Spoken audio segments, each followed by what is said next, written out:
Strategies for building trust and cultural sensitivity. Working as an operator with migrants involves much more than facilitating access to vocational training opportunities. Above all, it involves providing human, ethical and empathetic support at a complex time of transition in their lives, marked by uprooting, the reconstruction of identity, and, in many cases, migratory grief. In this context, building trust and developing deep cultural sensitivity are not optional extras, but essential conditions for the success of the guidance process. This video offers a set of strategies that enable professionals to build authentic and culturally competent relationships with migrants, thereby promoting their educational, social and professional integration. Understanding the psychosocial framework. Before intervening, it is essential to understand the factors that shape the migration experience. Interrupted trajectories. Many people have seen their educational and life trajectories cut short. Others have taken on adult responsibilities at an early age. Experiences of trauma or violence. In some cases, migration has been forced, which can leave deep emotional scars that require attention and understanding. Culture shock and feeling out of place. The cultural, social, and educational norms of the host country may be confusing or even contradictory to those of the home country. Discrimination and structural racism, experiences of social exclusion, or everyday microaggressions can generate mistrust towards institutions or their representatives. Therefore, trust cannot be taken for granted. It must be actively built, knowing that the person may start from a state of alertness or resistance. Strategies for building trust. What can you do to build a relationship based on trust? A. Ethical and consistent attitude. Always deliver on your promises. Every action reinforces or weakens your professional credibility. Be transparent about the limits of your role and the administrative or legal processes involved. Be active, deep and empathetic listening. Listening is not simply hearing, it involves paying attention to what the participant says, how they say it, and what they do not say. Use open-ended questions that encourage reflection and show genuine interest in their story and expectations. C. Create a safe space. Ensure that the counseling environment, physical and symbolic, is free of judgment, labels or pressure. Respect people's timing. Not everyone is ready to talk about their goals or their past right away. D. Recognition of the person as an active subject.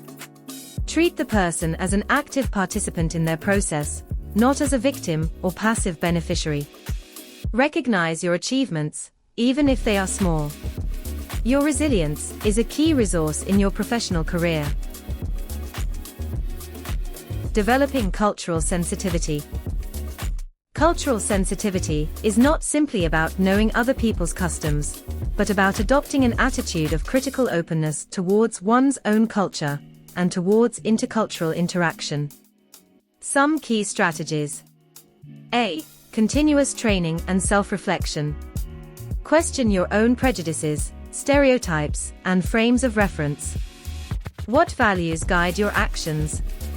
Stay up to date on the socio-cultural realities of the migrant communities you work with. B. Effective intercultural communication. Pay attention to non-verbal language and the cultural context of communication. For example, direct eye contact can have different meanings in different cultures. Ensure linguistic comprehension, adapt technical language, use visual aids, and, if necessary, use interpreters or cultural mediators. C. Respect for cultural values. Do not impose values. Instead of assuming that participants must adapt, explore with them how to integrate elements of their culture into the new educational or professional context. Take into account dimensions such as religion, gender, family, or community, which may influence their decision-making. D. Intervention from an intercultural perspective. promotes dialogue about knowledge and experiences. It is not about tolerating difference, but rather learning from it and enriching one's own professional approach. Network with community agents, cultural leaders, or associations. Their collaboration can facilitate the process of mutual trust and understanding. On the GoToVet project training platform, you can find a list of guidelines and recommendations for acquiring cultural competencies at the personal, intervention, and institutional levels. A document adapted from the CIRA-Centered Care for Victims of Abuse and Torture. Guiding without imposing, respectful support.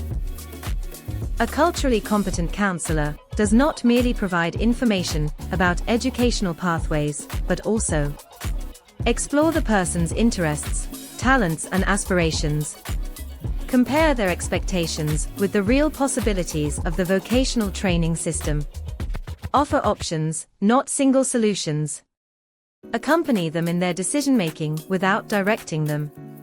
This approach allows participants to feel like they are in charge of their own life project, which is essential for their motivation, retention, and success in the process. It is also important to bear in mind the principle of action without harm.